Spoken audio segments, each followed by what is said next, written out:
আজ দেখাবো বকুল ফুল ডিজাইন। তো welcome to my channel Keya's kitchen and craft.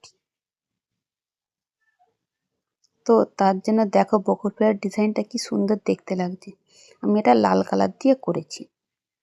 আর ঘরগুলো কেটেছি সবুজ দিয়ে, যেটা আগে দেখিয়ে রেখেছি। তাহলে কিভাবে করছি দেখো। বক্সগুলো যে আমি করেছিলাম পাঁচটা পাঁচটা করে নিয়ে করেছিলাম, তো এই দেখো মাঝখানটা যে আছে, মাঝখানটাতে কিন্তু পাঁচটাই ঘর নিয়েছি। মাঝখানে পাঁচটা যে ঘর হয়েছে সেই ঘরের উপর দিয়ে তুলে একদম কোনাকুনি গেছি। দেখো একটু ভালো করে দেখলে কিন্তু বুঝতে পারবে।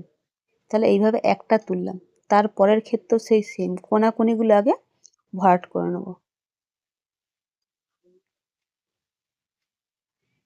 সেই কোনাকুনিগুলো করবো, আর মাঝখান দিয়ে কিন্তু প্রত্যেক কটা ফোর উঠবে।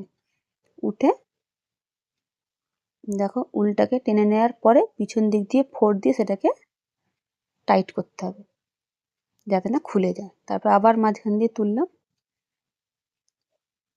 তুলে আবার সেই কোণেতে সেই সেম প্রসেসে নিয়ে যাব। নিয়ে গিয়ে পিছন দিক দিয়ে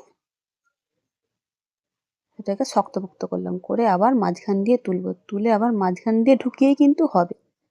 কোনাকুনিগুলো হয়ে গেছে, মানে চারদিকটা হয়ে যাওয়ার পরে যে মাঝখানের যে চারদিকগুলো রয়েছে ছোটো ছোটো ঘরগুলো, সেগুলোতেও কিন্তু সেই সেম প্রসেসেই সেলাইটা হবে।